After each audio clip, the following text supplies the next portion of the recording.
Nagsimula ang kwento sa kontinente ng Shanwo, sa loob ng Saint Yuan Demon Sect, habang malalim ang gabi at ang buwan ay namumula sa kulay pula.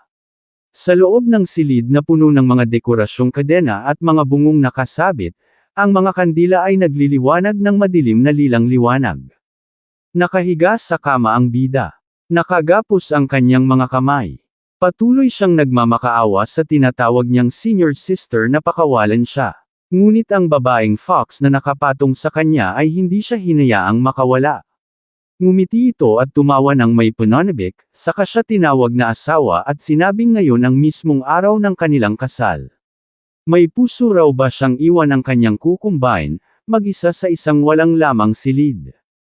Sa pagitan ng kanyang mga dibdib, may kinukuha ang babae, na parabang inaakit ang bida. Ang pangalan ng bida ay Zhao Mo. At kahit katawa-tawa man, totoo siyang isang transmigrator. Ang babaeng nasa harap niya, na pinapawi ang baluktot nitong pagnanasa sa pamamagitan ng pagganap ng iba't ibang papel, ay tiyak na hindi niya tunay na asawa. Isang taon na ang nakalipas mula nang siya ay mag-transmigrate sa katawan ng isang marangal na anak ng kontinenteng ito, at may kontrata pa ng kasal sa isang prinsesa ng dinastya. Noong malapit na niyang maabot ang tuktok ng buhay, bigla siyang dinukot ng isang pangkat ng mga demonyo mula sa Saint Yuan Demon Sect. Hindi niya kailanman inakala na ang pagiging bihag ay simula pa lamang, at ang tunay na bangungot ay darating pa lamang. Nabunyag ang kanyang Pure Yang Constitution, ang pinakamainam na suplemento para sa pagsasanay ng Nine Yin Mystic Art. Tuwang-tuwa ang babaeng fox. Habang nakikita nito ang ginintoang enerhiyang bumabalot sa katawan ng bida, na puno ng marka ng mga halik, naisip ni Zhao Mo na walang may pakialam kung mabuhay o mamatay ang isang aliping alagad. Naging kasangkapan lamang siya upang pataasin ang kanilang cultivation. Kahit puno siya ng pure yang energy, nasa bingit na siya ng kamatayan. Nauubos ang kanyang dugo sa sitwasyong iyon. Habang hinahaplos siya ng babaeng fox, desperado niyang isinigaw na ayaw pa niyang mamatay. Ngunit sinakal siya ng babae at, habang may dinudukot sa pagitan ng kanyang dibdib, masayang sinabi nito na ang mamatay sa kanyang mga kamay ay dapat niyang ipagmalaki. Binuksan ng babae ang kinuha nito at sinabing isa itong solidifying yang pill. Ipinaliwanag nitong maayos nitong pinatitibay ang bisa at kayang pasiglahin ang kanyang Furyang Constitution. Agad na ibinuhos ng babae ang pill, masayang sinasabing malapit nang mag-breakthrough ang kanyang asawa sa Nine Yin Mystic Art, kaya huwag daw siyang manghinayang sa kaunting Furyang Constitution energy. Walang nagawa ang bida at sapilitang pinainom sa kanya ang pill. Sinabi pa ng babae na kung matutulungan siyang mag-breakthrough sa ikalawang yugto, ituring na lamang niya iyon bilang isang kamatayang may saysay. Ang epekto ng pill ay halos nagpangiwi sa kanyang mukha habang paulit-ulit niyang sinasabi na pakawalan siya, hanggang sa tuluyan siyang matahimik at hindi na makagalaw. Kasabay nito, humiga ang babae sa kanyang dibdib, sinasabihan siyang galingan. Sa isip ni Zhao Mo, kahit hindi pa man lang niya lubusang nakikita ang mundo, napapatanong siya kung mauubos ba talaga siya hanggang mamatay sa kamay ng isang halimaw na tulad nito. Mahigpit niyang ikinuyom ang kanyang mga kamao hanggang sa magdugo, iniisip na hindi siya papayag sa ganitong kapalaran. Hindi siya susuko. Biglang lumitaw ang isang notification na nagsasabing natukoy ang napakalakas na kagustuhang mabuhay. Ang return system ay matagumpay na nagising. Nakiusap ang sistema sa host na i-bind ang system sphere. Nagtaka ang bida, at napagtanto niyang isang buong taon na ang lumipas. Inilapit niya ang kanyang kamay, na napapalibutan ng ginintoang enerhiya, sa isang nagliliwanag na asol na bilog. Agad na lumabas ang abiso, ang sistemang ito ay naglalayong tiyakin na ang bawat pagbibigay ay may matatanggap na kapalit. Anumang ibigay ng host ay maaaring mag-trigger ng gantimpala, hanggang 10,000 beses. Buong kumpiyansang ngumiti si Zhao Mo at dinurog sa kanyang kamay ang nagliliwanag na asol na bilog, sinasabing dumating na sa wakas ang pagkakataong baliktarin ang kanyang kapalaran.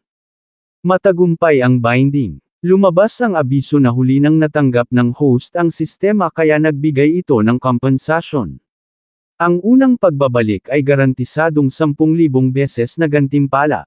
Tuwang-tuwa ang babaeng fox habang sinasabihan ang bida na ang bibig nito ay tumatanggi, ngunit ang katawan nito ay tapat.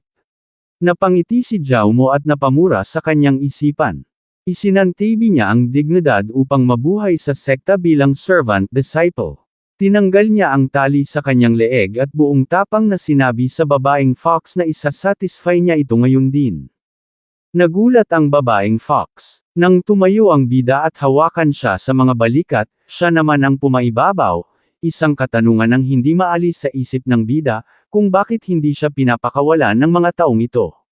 Sa mapang-akit na tono, sinabihan siya ng babae fox na huwag magpigil. Agad itong kumilos at hinalikan ang leeg ng babae, iniisip na dahil binigyan siya ng langit ng pagkakataon, siya mismo ang kokontrol sa kanyang kapalaran. Sinabi ng fox na ngayong gabi, ang lugar na ito ay para lamang sa kanilang dalawa. Kinabukasan, halos tirik na ang araw. Nakahiga pa rin ang bida, halos butot balat.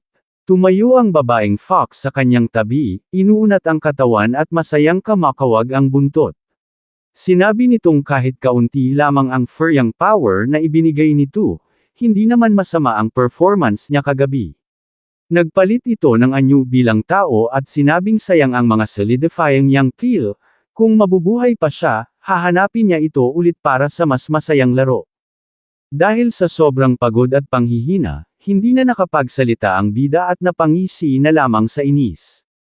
Biglang lumabas ang pulang abiso na naubos ang kanyang pure yang power ng 9 Charm Heavenly Fox, kaya na-trigger ang 10,000 beses na balik. Nakatanggap siya ng gantimpala, ang Red Yang Sacred Body, at sinimulan ang empowerment. Napasigaw siya sa sakit habang dumadaloy ang matinding enerhiya. Nang ganap na gumana ang Red Yang Sacred Body, damaloy ang mga ginintoang simbolo sa kanyang buong katawan. Lumabas muli ang abiso na nakapag-breakthrough siya sa ikatlong antas ng Chi Refining, kasunod ang ika-4, hanggang sa ika-10 antas, ang Great Circle.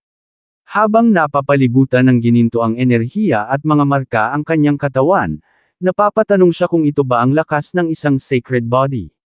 Ngunit naisip din niyang hindi pa ito ang oras para magpakitang gilas. Unti-unting naglaho ang ginintoang enerhiya habang inaayos niya ang kanyang buhok. Napagtanto niyang puno ng malalakas na eksperto ang Saint Yuan Demon Sect. Kapag nabunyag ang kanyang sikreto, mas magiging trahedya pa ang sasapitan niya. Kailangan niyang samantalahin ang panahong walang pumapansin sa kanya upang mag-ipon ng lakas. Pagkatapos magsuot ng damit, lumabas siya at nag-isip. Ang Spirit Stone ang pundasyon ng cultivation. Sa kasalukuyan niyang Red Yang Sacred Body, maaari sana siyang kumita sa mga pribadong gawain, ngunit pinutol niya ang ideyang iyon dahil isa na siyang lalaking may sistema. Bukod dito, hindi rin mayayaman ang karamihan, ang 3 o 4 na Spirit Stone ay disente na. Napapatanong siya kung may iba pa bang paraan para mabilis na kumita ng Spirit Stones. Habang naglalakad, natigilan siya at napalingon. Nakita niya si Wang Chan, isang Hehuan sect outsider disciple, na nagkukultivate. Pawis na pawis ito at naglalabas ng asul na enerhiya. Naalala ni Jaumo ang tulong na ibinigay nito noong una siyang pumasok sa sekta. Panahon na para suklian iyon. Kinuha niya ang 200 Spirit Stone na naipon niya at ibinato sa ulo ni Wang Chan. Nagulat ito, pinulot ang mga Spirit Stone, at inakalang isang malaking tao sa sekta ang tumulong sa kanya. Lumabas ang abiso, nagbigay siya ng 200 Spirit Stone at nag-trigger ng 500 beses na balik. Nakakuha siya ng 100,000 Spirit Stone. Tuwang-tuwa siya habang bumabagsak ang mga Spirit Stone at sinabi niya na madali lang siyang kumikita ng ganito. Ngunit para sa kanya ang 100,000 Spirit Stones ay wala pang halaga, kung matrigger niya ang 10,000 beses na balik, aabot ito sa 2,000,000 Spirit Stones. Sa hinaharap, ang lahat ng umaapi at humahamak sa kanya, sisingilan niya ng 10,000 beses o 1,000,000 beses. Sinubukan niyang ulitin, hinagis niya ang lahat ng Spirit Stones na binigay ng sistema, halos napasigaw sa gulat si Wang Chan na napapatanong kung anong nangyayari. Napakamot siya sa ulo at nagtatanong kung bakit umuulan ng spirit stones. Siya, si Wang Chan, ay nakatagpo ba ng isang dakilang benefactor. Masaya niyang sinabi na makakaasa ang senior na nagbigay nito sa kanya, dodoblehin niya ang pagsisikap sa cultivation at hinding-hindi niya ito bibiguin. Napagtanto ng bida na walang naging reaksyon ang sistema. Nadismaya siya, gaya ng inaasahan, hindi pwedeng abusuhin ang sistema. Biglang may tumawag sa kanyang pangalan na nagpagulat sa kanya.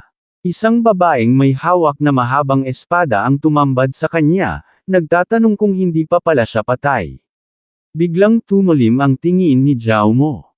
Agad niyang nakilala ang babae. Ito ay si Lu Qi. Magalang na bumati si Zhao Mo kay senior sister Lu Qi. Pinagmasdan ni Zhao Mo ang seryosong anyo ni Lu Qi. Isa itong babaeng cultivator at isang outer disciple ng Saint Yuan Demon Sect na nagsasanay ng Nine Yin Mystic Art. Noong una siyang pumasok sa sekta, maayos ang naging pag-aalaga nito sa kanya. Ngunit matapos ang babala ni Chu Jiaoran, bigla itong tumigil sa paglapit. Napansin din ni Lu Qi ang mabilis na pag-angat ng cultivation ni Zhao Mo. Sa kanyang pakiramdam, mas malakas pa ang pure yang constitution nito kaysa sa una niyang inaakala. Nang sabihin niya ito, mahinahong tumugon si Zhao Mo at sinabing pawang papuri lamang iyon at bunga lang ng swerte. Hindi nagtagal, hinawakan ni Lu Qi si Zhao Mo at hinayla siya palayo. Sa isang kumpas ng kamay, ipinatawag nito ang espada na lumipad paitaas, balot ng kulay asul na enerhiya. Ipinaalam ni Lu Qi na papasok si Chu Jiaoran sa seclusion cultivation upang mag-breakthrough sa mga susunod na araw. Habang wala ito, si Zhao Mo daw muna ang tutulong sa kanyang cultivation. Unti-unting lumaki ang espada hanggang maging sapat upang sakyan. Inalalayan ni Lu Qi si Zhao Mo at sabay silang lumipad sakay ng dambuhalang espada. Naupo si Zhao Mo at napahawak sa baywang ni Lu Qi habang sinasabihan itong magdahan-dahan. Namula ang pisngi ni Lu Qi sa gulat sa ginawa nito. Pagkatapos ay sinabi niya na ilang buwan lang silang hindi nagkita, ngunit grabe ang naging pagbabago sa cultivation aura ni Zhao Mo. Tinanong niya kung may nakuha ba siyang pakinabang mula sa malanding Foxshu Shaoran. Dismayadong sumagot si Zhao Mo at sinabing palaging si Sister Shu lamang ang kumukuha sa kanya. Paano raw siya makakatanggap ng kahit anong benepisyo? Ipinaliwanag ni Lu Qi na ang mga demonyo ay hindi naman talaga mabait. Kapag sumunod siya rito, darating ang araw na mauubos ang kanyang lakas at mamamatay siya. Sinabi ni Lu Qi na hintayin niyang makapag-breakthrough siya sa core formation realm. Sa pagkakataong iyon, sa kanya hahamunin si Shu Shaoran. Kapag nanalo siya, saka raw ito susunod sa kanya.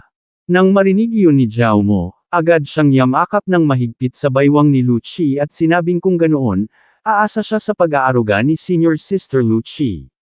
Napakunot-noo si Lu Qi dahil sa sobrang lapit nito sa kanya. Ngunit sa isip ni Zhao Mo, hindi niya maunawaan ang ibig sabihin ng mga salitang, susunod sa kanya. Anong klaseng tao ba ang tingin ng mga ito sa kanya? Makalipas ang ilang oras, nakarating sila sa inner sect ng Saint Yuan Demon Sect.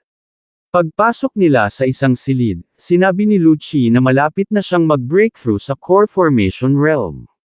Kung matutulungan siya ni Zhao Mo na magtagumpay ng maayos, bibigyan niya ito ng vitality pills bilang gantimpala.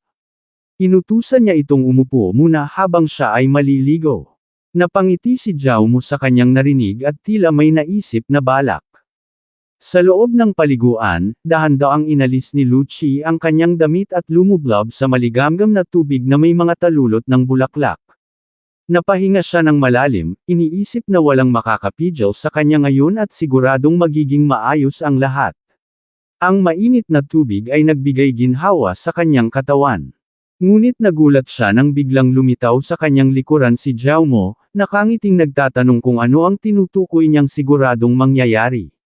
Agad niyang tinakpan ang kanyang katawan at sumigaw, tinatanong kung bakit bigla itong pumasok.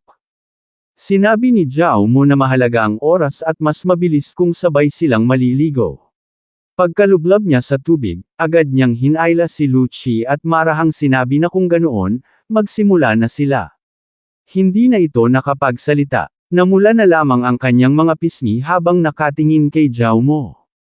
Sa mga sandaling iyon, sinimulan na nila ang kahangahangang Nine Yin Mystic Art. Napaungol si Lucci at sinabing ang pure yang constitution ni Zhao Mo ay napaka-dominant. Makalipas ang ilang sandali, halos nang hina si Lucci, naghahabol ng hininga at napasandal na lamang, namumula ang kanyang mga pisngi.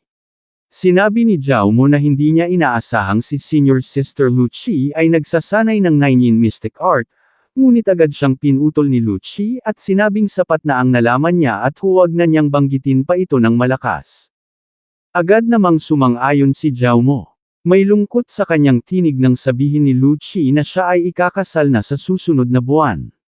Ang pangalan ng kanyang mapapangasawa ay si Long Tianxiang, at dapat ay kilala na niya ito. Gulat na gulat si Zhao Mo sa pangalang kanyang narinig.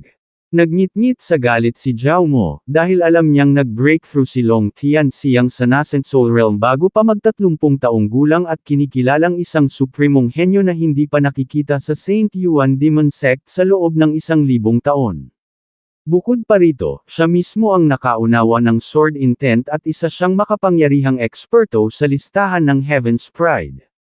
Napahawak si Zhao Mo sa kanyang ulo habang sinasabing kung malalaman nito ang nangyari, hindi ba't para na rin itong binigyan ng Green Hat ang ganoong kalaking tao. Napatigil siya sa pagsasalita nang biglang lumapit si Lucci. Habang hinihimas ang kanyang dibdib, sinabi nito kay Zhao Mo na makakaasa siya. Noong nilinang ni Long Tianxiang ang isang sinaunang sword manual, nasira ang sarili nitong mga meridian at naging kakaiba ang kanyang katawan. Kaya hanggat wala siyang sinasabi, walang sinumang tagalabas ang makakaalam ng kanilang ginawa. Dagdag pa ni Lucci, kung hindi niya talaga gusto si Zhao Mo, sa tingin ba nito ay ibibigay niya ang pinakamahalagang bagay sa kanya? Naantig ang puso ni Zhao Mo sa kanyang narinig kaya agad niya itong hinalikan ng ubod ng tamis at pagmamahal. Nang maghiwalay ang kanilang mga labi, sinabi ni Zhao Mo na malapit nang mag-breakthrough si Senior Sister Lucci at dapat pa nilang ipagpatuloy ang kanilang pagsisikap. Tanging pagtawag sa kanya bilang isang tanga ang naging sagot ni Lucci.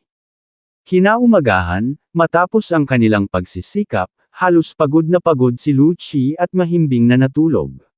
Samantala, tuwang-tuwa si Zhao Mo nang lumitaw sa kanyang harapan ang system window. Dahil naubos ang red yang power, na-trigger ang 800 beses na balik. Malaki ang itinaas ng lakas ng red yang sacred body.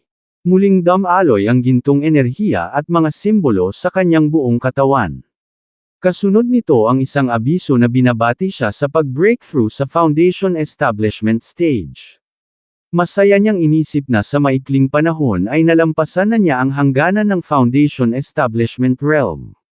Sa bilis na ito, kahit harapin pa niya si Long Tianxiang at ang pamilyang Long, hindi siya matatakot.